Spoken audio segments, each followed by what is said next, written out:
how to stop Sudan from descending into all-out civil war. Civilians caught in the crossfire of a lethal dispute between coup leader Abdel Fatah al-Burhan and his number two, Mohammed Hamdam Dogolo, a.k.a. Hemiti. Stray bullets and aerial bombardments pitting down citizens in the capital and other major cities as soldiers and civilians renegotiate the peaceful transition that was promised after the ouster of longtime strongman Omar al-Bashir back in 2019, after a coup in 2021. The rivalry between the head of the military and the powerful RSA paramilitary force born of that Janjaweed militia that wreaked havoc in Darfur being felt. The rivalry, it's also something that concerns their backers. Gulf states and Egypt each had their favorite in this fight. Now, as Arab League nations look to cool regional rivalries, can they speak with one voice to try to bring peace? Who best to mediate?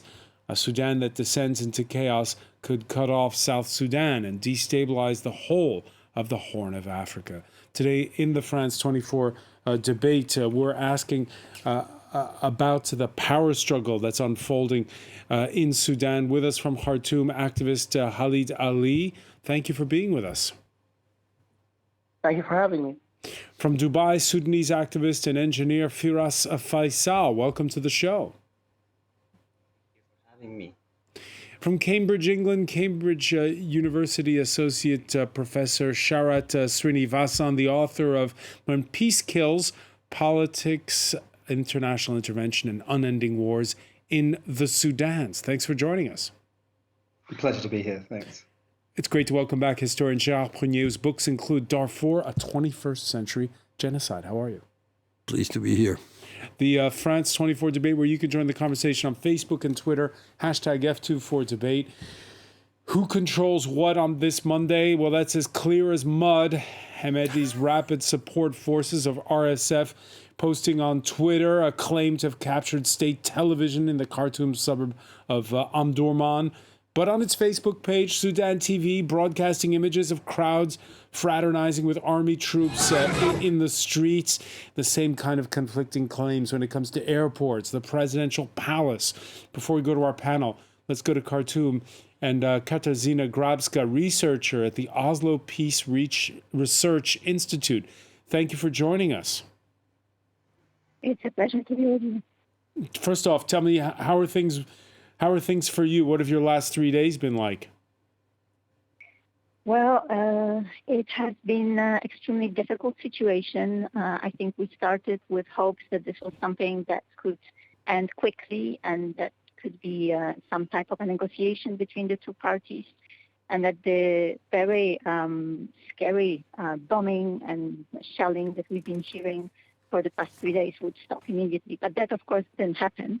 The escalation is continuing, and even today, this morning, we've heard continuous bombings by fighter jets. I am based in the central Khartoum, so not too well in the area around the presidential palace, the military headquarters, and a little bit further is the airport. So we're sort of hearing the bombings and shellings coming from all these sides, as well as fighting that is going on across the river in Omdurman. It has been extremely stressful, I think, for Sudanese civilians who are under this frightening experience of experiencing for the first time really war in the city, because these two parties are fighting exactly in the middle of the residential quarters, and the smokes that you're seeing on TV, the bombs that you're hearing, they are actually falling on people's houses. We heard that a friend of our neighbors in one of the residential areas in Khartoum, their house got hit and 2 people got killed today. So the claims that this is a struggle between two military forces is accurate to a certain extent, but then there are accidental casualties who are not that accidental, civilians. And you've seen how many have been trying to reach hospitals and are unable to do that. And do we know who's doing the bombing? I think this is, exactly what you were saying at the beginning of the program. The information that is coming through social media, the TV, all the different channels that we are able to reach is very confusing. So on the one hand, we have claims coming from the Sudanese armed forces, and most likely, of course, everything that is being bombed with the planes that comes from the Sudanese armed forces. They are trying to bomb the RSF military bases that are also spread out around the city. And Hemiti has been very good at installing himself in different quarters of the city. So his people are also all around well infiltrated, and that's why this is such a complicated battle. But of course, at the same time, he and his rapid response forces, they have heavy artillery as well. So, the bombings are coming from both sides. But they are very terrifying, and every time we hear there will be de-escalation, and the truth that was talked about this yesterday, the UN representative Volker, who negotiated with the two parties, that didn't happen. The bombing didn't stop. We were hoping to get some supplies for the house during the 3 hours yesterday, but there was no way to go out because the shootings and bombings continued. So let me ask you a personal question on this, Katarzyna. How are you fixed for food and basic supplies where you are? Are you okay? So we are probably in the most privileged situation that we can be. I'm staying with my friend and colleague, my Sudanese friend Aziz, who is also a researcher at the Peace Research Institute, and we are in a relatively safe area. And just really not planning it, we have enough supplies for food. We are running out of water, but we still have a little bit of water saved for another 2 days. But in terms of electricity, probably this is our last hour because we don't have any more electricity, any more fuel for the generator. And in our area, because it is close to the military headquarters and the presidential palace, all this area has been cut off from water and electricity. But as I'm saying, we are not in a desperate situation. Many people are in so much worse situations. They've been stuck for the past 48 hours in schools, without access to water, food, electricity, not being able to reach their families because it's far too dangerous to go out and not even possible to cross bridges. Katarzyna Grabska of the Oslo Peace Research Institute, thank you for speaking with us here in the France 24 debate. I'm going to turn to Khalid Ali. You've been listening along there. What's it like in your neighborhood? I live close by to the airport in Al-Amarat area, and this has been one of the battlegrounds. I've been bunkered down in the ground floor of my house for the 3 days. I haven't been able to step out one step, not even to my garden, because the fighting is just so close. We hear the voices, very loud voices. Yesterday, they scrambled what sounds like a fighting jet that also apparently fired on targets on the ground. And then you hear the anti-craft missiles also going off. And then, following that sequence, you hear like small arms, like it feels like groups are chasing each other or something like that. So, by now we're becoming experts in identifying, what kind of artillery is being fired, and this is heavy and this is light, and it's just totally and completely scary. It's really difficult. It's been a very difficult 3 days. How surprised were you by all this? I don't think many should be surprised. We were hoping against all hope that, wise people will intervene and defuse the situation.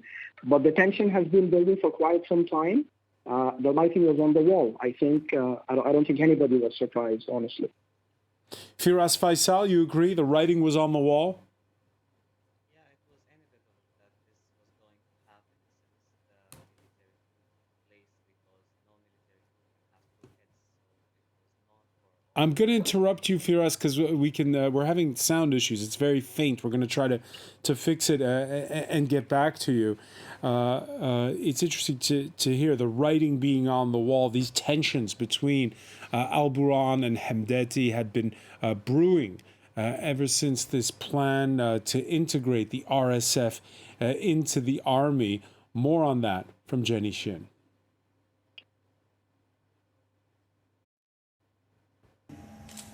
They had maintained an awkward alliance since the 2021 coup. But the rivalry between Sudan's de facto head of state and his deputy has now boiled over, following tensions over how their respective forces should be integrated. We want to build armed forces that respect the norms of democratic regimes. General Abdel Fatah al-Burhan is head of the regular army, a career soldier from northern Sudan who rose the ranks under Omar al-Bashir's three-decade rule. In 2019, he was sworn in as Sudan's interim leader to steer the country towards democracy after Bashir's overthrow. But in October 2021, he dissolved the Joint Military-Civilian Council. At the time, he had the support of Mohammed Hamdam Dogolo, better known as Hemiti. Hemiti came from more humble origins as a camel trader, but is now one of Sudan's richest men, deputy head of state, and commander of the Rapid Support Forces paramilitary. I'm a simple Bedouin man who grew up on the sidelines of Sudan and did not get anything from my country except violence. Much of Hemiti's power is derived from his dreaded RSF paramilitary, which he formed after taking up arms in the war in Darfur. He's played a prominent role in Sudan's politics for 10 years, first as a close ally of President Bashir, before helping to topple him in 2019. Every person should take their rights. If people don't take their rights, we will not advance. Hemiti and Burhan have jockeyed for international support since coming to power. While Hemiti has cozied up to Saudi Arabia, Burhan has normalized relations with Israel and repeatedly appealed to neighbor Egypt for assurances of support. The two men's rivalry has sabotaged popular aspirations for democracy and destabilized a country already dealing with economic breakdown. Sharat Srinivasan, is this just a personal fight, ambition? Each one wants power, or is there more to it? Well, I think there is more to it in the sense that both of these actors there's no room in the Sudanese state for both of them at some point in time. So what really precipitated this recently was an agreement that was with civilian forces that was trying to bring back a transition to civilian rule. And as part of that transition, the RSF would have to be integrated into the armed forces. And there was some disputes over how that would play out. But going further back, I think if we think of Bashir's fall, of course, there was a popular revolution, an uprising that was central to this big change in Sudan. But two rats left the sinking ship at that point in time, one being armed forces leaders who realized that Bashir's time was up, and the other was Hemiti. But neither of them were able to wrestle a power alone. So they've been accommodating each other for some time. And the coup in 2021 was a reflection of their desire not to lose a grip on power of the state. And in that sense, each time there's been a movement towards a transition to civilian-led rule, both of them have gotten very nervous and both of them have sought to find a way to be accommodated. This time around, they didn't see room for each other at the same time. So I think this has been coming for some time. There is a personal rivalry involved, but there's also tremendous military capability on both sides. This is a state that has been functioning with two very powerful military forces, nominally in the name of the state, alongside, of course, a number of rebel movements as well. So it's been a tinderbox for some time that this couldn't really hold. Was it always, you heard earlier Khalid Ali saying that the writing was on the wall. Has it always been on the wall? When you think back to when there was 2019, that popular uprising, and the civilians had the spirit, but they didn't have the guns. They didn't have the spirit. They did have the spirit, so they didn't have the guns. But I think it's also a case of it was a revolution, but it was also a palace coup at the same time.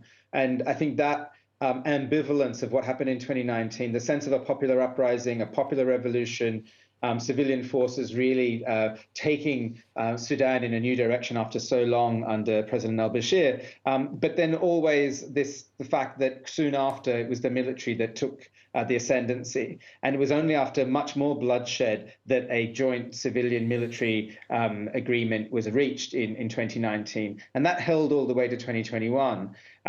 But it is true that, in a sense, the erstwhile power in Sudan that had been in and around the state that President Bashir had built over 30 years hadn't really changed, had not reformed, had not really gone away. And as I said, every time there's been a moment where it was looking like a serious transition towards civilian-led government was on the cards, that power has found it very, very reluctant to let go. So I think I do agree that in some senses, in the longer term, you look back over the last 4 years, the writing has been on the wall that this is going to be a very messy period of change that was not complete in 2019. But in the more immediate sense, there was a real clear juncture where these two armed groups, armed actors in the country there could only be one going forward. And the negotiation of the terms of that was very rife, and it was clear that there was a serious disagreement about how the integration of the RSF into the armed forces would occur, the timeframes, the command and control structures, all of that. And we're talking with the RSF about a military force which numbers at least in the many tens of thousands, if not close to 100,000 of armed actors that have been in the pay of Hemiti's political economy that he's controlled. It's a very serious level of armed capability, and integrating that into the Sudan armed forces was always going to be a very tall order. So I think, yes, writing has been on the wall, and it should, in some senses, have been no surprise to those who are trying to usher in this transition that it was very, very precarious. Gerard Prunier, you heard there Sharat Srinivasan talk about political economy in the case of Hemiti. Hemiti, who was notorious for heading the Janjaweed militias. Yeah, and also he was notorious for having his own political economy in a parallel to the state. So you had two armies with two economic structures that were competing with each other. What is it based on? Businesses, gold mining? Essentially gold mining. Of course, you always have a business side, but I would say that's for the daily grind. For things that could bring money and be exported, it was gold mining. And in the case of this power struggle that we're seeing, why is the whole country being engulfed in it? Because actually, this is not the same country. Hemiti is not Sudanese. He is Darfurian. And we have to remember that Darfur was not part of the Sudan until 1916, when during World War I, the Brits decided to take it over because they were afraid that the Turks might land there. And in fact, when they had conquered the Sudan in the 1880s, they decided that Darfur was of no interest for them. And Darfur is part of a chain of sultanates that stretch all the way to northern Nigeria. And it's not at all the riverine, the kind of Nile Valley vision that we have, which is a kind of southern Egypt in a way. This is another world. So the problem of Bashir... So this is not a personal rivalry. This is more than that. This is... Much more than that, of course. It's two chunks of the Sudan fighting each other in the streets of Khartoum, which is a little bit disturbing for the people who happen to live there. Basically, the problem of Bashir is that he was short of men, and he was ready to try anything. So he used his own army, the old army, which is a riverine army, because, Burhan is Shaigia, he's a northern, those northern tribes that were at the core of the army, even during the British time. It was there during the Ottoman colonial times. When the British came, they just bought it hook, line, and sinker. And when they left it behind. It's still there. And Mr. Burhan is an incarnation of that. You could say politically he's a cousin of Marshal Sisi of Egypt. You know, it's the same kind of social, economic, and military conglomerate. Of course, Hemiti is completely out of this. He belongs to another world.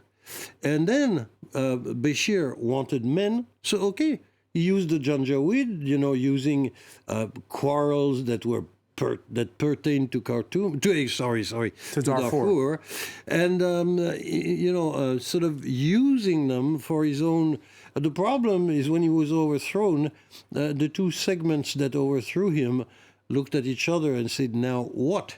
And we have the answer, or at least the beginning of the answer. It is rather brutal. Yeah, it is very brutal. You mentioned Egypt. Over the weekend, the fighting spread quickly from Port Sudan on the Red Sea. That's where tanks were seen rolling down the streets to the rest of Darfur region that Gérard Prunier was mentioning. The clash is taking place, as you can see on this map, all across the country.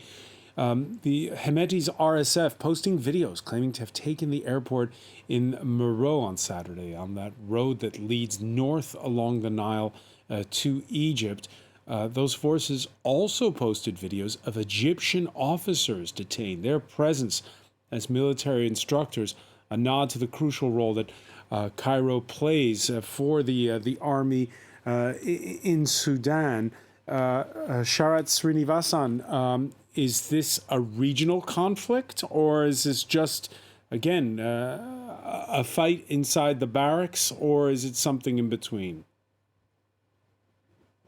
It's something in between. I think, you know, it's certainly not a fight inside the barracks alone. For the reasons that Gérard mentioned just then, you know, this is a conflict that really speaks to Sudan's historical, political challenges of being a coherent nation state, which, you know, really date back many decades, if not centuries.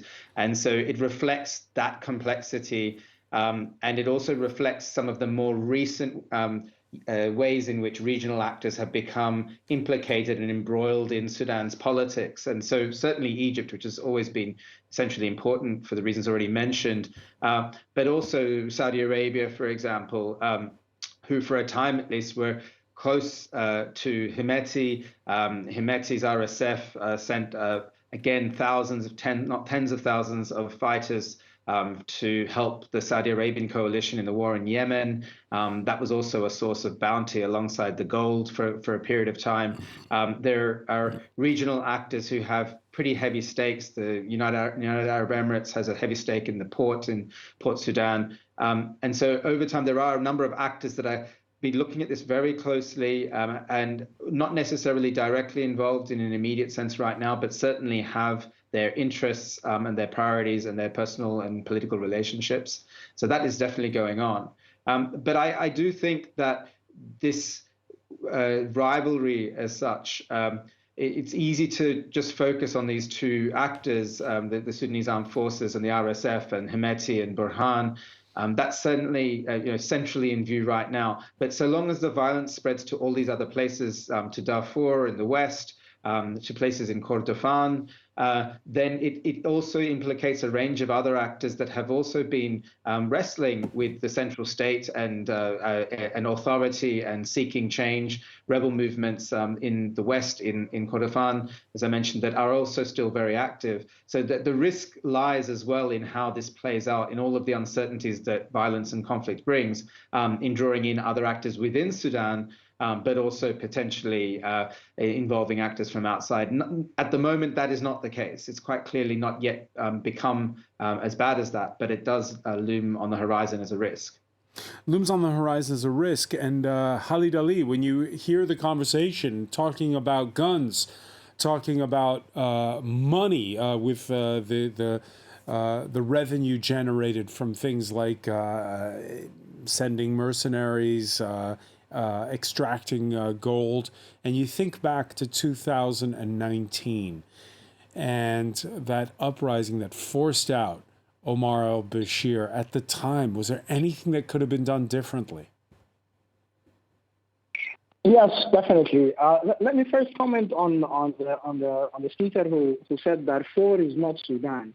Let me challenge that and say that it depends on where do you want to draw the line. If you go back in history, you can argue that the area from Darfur all the way to the borders, the current borders of like Mali, including Chad and Niger, used to be called the French Sudan, right? The larger French Sudan. So I think this is a dangerous narrative to start saying that Darfur is not Sudan. This is the same kind of narrative that was promoted prior to South Sudan seceding, right? But onto your question, I think a lot could have been done in the wake of the great peaceful revolution of the people of Sudan in 2018, 2019. First, the fact that the political leadership at the time decided to negotiate with the military. I think they went into that negotiation with not very well equipped, right? The military in Sudan, the armed forces, have a history of seizing power in so many different ways. This is part of their DNA. This is a force that was built, the Sudan Defense Force that was built by the colonial powers at the time, was built and designed in a way to protect the regime, not to protect the country, right? And as such, every junior officer who graduates from the military academy has it engraved in their DNA, really, that one day they could potentially, rule this country. And the way they know how to do that is by guns, not through any, transition or a political process or anything like that. What could have been done differently is if the political leadership at the time insisted on a civilian government, not civilian-led, a complete civilian government at the time, and they had 3 million Sudanese. This is way beyond the critical mass that is needed to influence or directly, direct the direction or the discourse. At that time, you have more than 3 million Sudanese people at the sitting grounds, right, by the army headquarters that they're bombing right now, right? At the time, the political negotiators should have insisted on a fully civilian government backed by the people of Sudan and not necessarily the regional proxies or even the global powers that have different interests in Sudan. And the army should have been the protector of the transition, not part of the transition, right? They should have also insisted on the RSF being integrated into the army right there and then. Not only the RSF, the entire armed groups that came later in the Juba agreement, there is no sense in having multiple armies in one country, All of these armed groups claim that they are the protectors of the aspirations of the people in fighting the Omar al-Bashir regime. Omar al-Bashir fell on April 11th of 2019. So that window of opportunity, that window of opportunity was there and it passed, is what you're arguing. Today, is it going to have to be, forgive the expression, a death match? I mean, how do you have one single security force in Sudan? Yeah, I mean, this was supposed to be part of the political process that was ongoing that has been short-circuited now, right? Security sector reform is an integral part of the political process that was ongoing. I think this integration is now going to happen by who emerges, stronger out of this conflict. It's difficult. It's not what anybody wanted, maybe except the people fighting on the streets, but. It's just we're going to have to sit and wait and see who has the upper hand in this conflict and who would dictate the terms. Pretty much. Gérard Prunier, the fight that's unfolding, does it signal the end of this incredible revolution that we saw in 2019, where people from extremely varied backgrounds in a Sudan that's cosmopolitan managed to come together to discuss and to think of a country that was different from the one they'd lived under for 3 decades under Omar al-Bashir? Well, this is probably what you could say the moment when the ordinary Sudanese, if there is such a being, were pretty much on the same line of political view line. The problem, they didn't have guns. And the guns were in the hands of people who were not interested at all in this democratic dream. And the fact that it is now they're fighting each other, but let's not forget that Mr. Burhan was the military superior of Mr. Hemiti, and now they're at each other's throats, but they were together to kill people in Darfur. And the people who made the revolution dreamt of another future. The question was how. They didn't have the means, the power of carrying out their dream. And we're now seeing the death of that dream, because they did not want to do it with weapons, but without weapons, could they do it some other way? The answer, unfortunately, is no. Sharat Srinivasan, the country of South Sudan, the newest in Africa, when it broke off from the rest of the country to form its own state, there too, high hopes dashed by a brutal civil war. Is there something that everybody did wrong going? Where's the, I guess I could say, where did the problem begin here on this path to trying to have civilians rule the country? Yeah, it's a big question. I mean, there's a reason why I would hold out a little bit more hope in Sudan than I certainly did in South Sudan, sadly, even at the time of independence, and that is that the way in which the peace processes and peace agreements that have been always part of the politics of Sudan and South Sudan for many decades. There's never been a time when there hasn't also been negotiations and roadmaps and deals and templates and going on.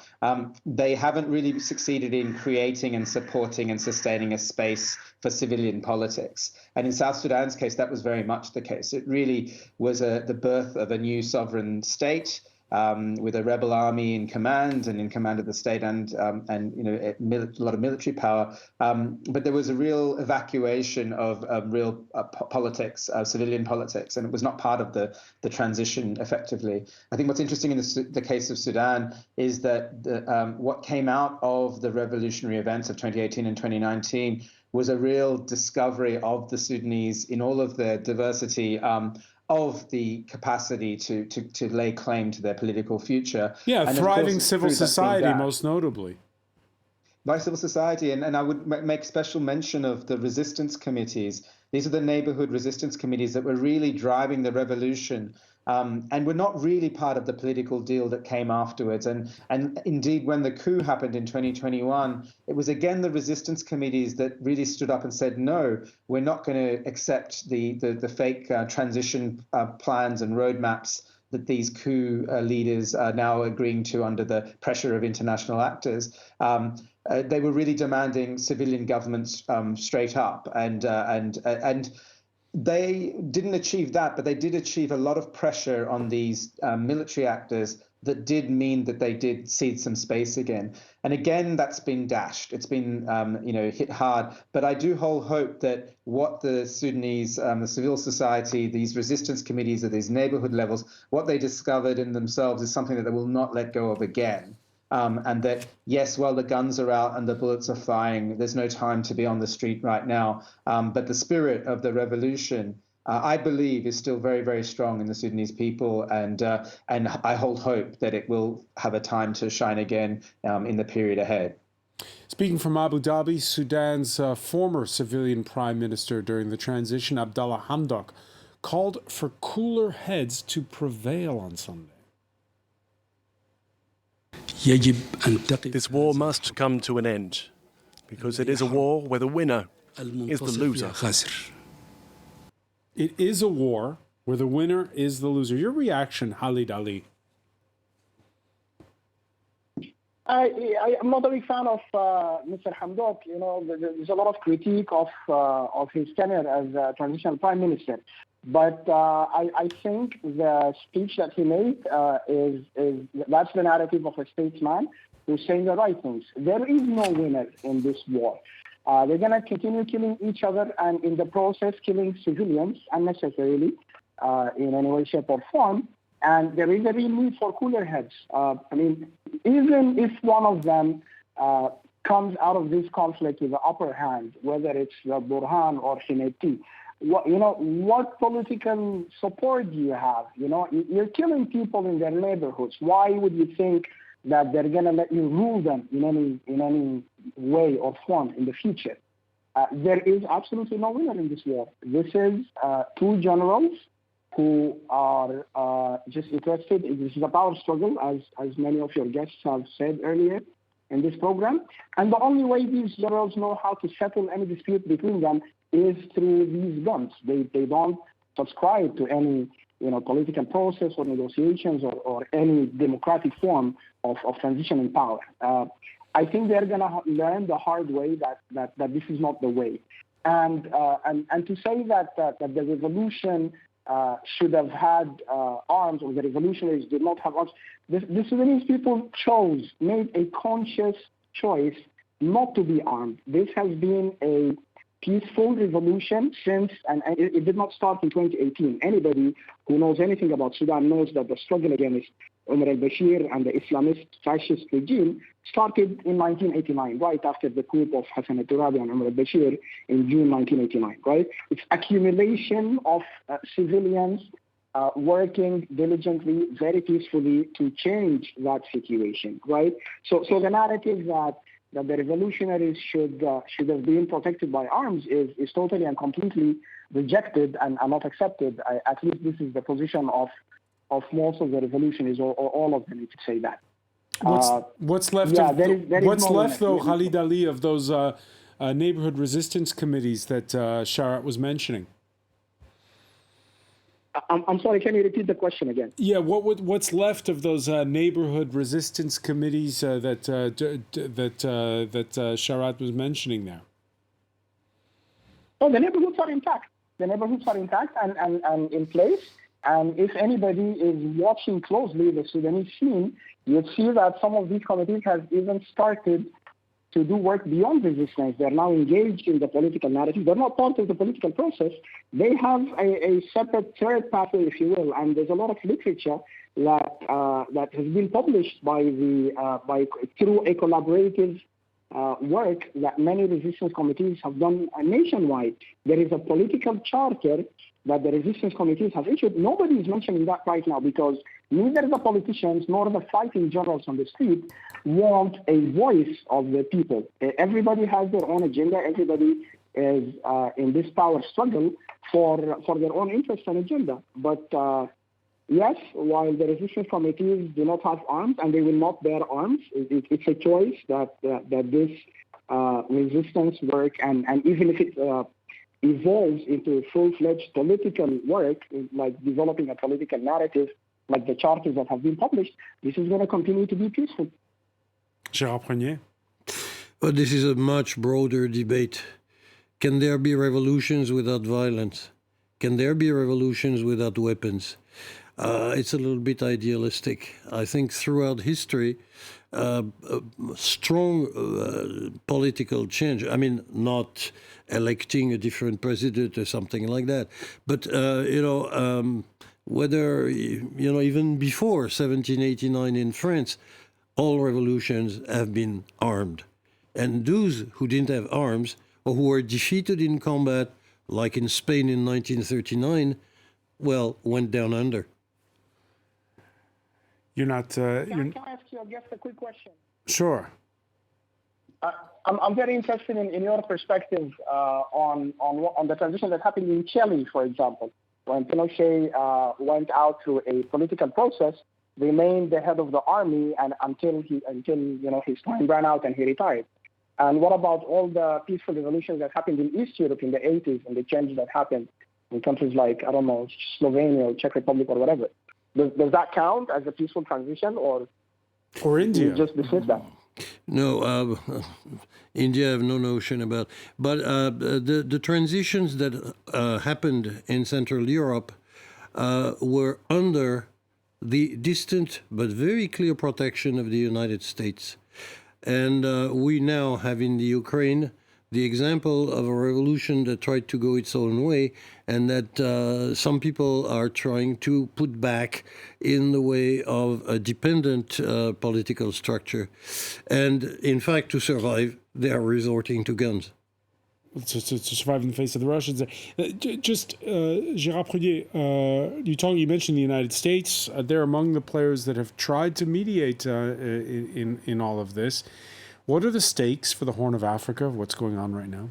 Well, very theoretically. I mean, the American mediation, it was seen in Washington as a can of worms. Very complicated. By the way, this is true. Because the civilian population, embedded a kind of very generalized feeling, even if they had no guns, but the feeling was absolutely general. And in fact, it was within a violent situation, and the Americans would have had to do what they had tended to do several times in Central Asia and the Middle East. The type of intervention that they had, this is, to show that guns are not a substitute for political support. This is the famous remark by a French revolutionary: you can do anything you want with bayonets except sitting on them.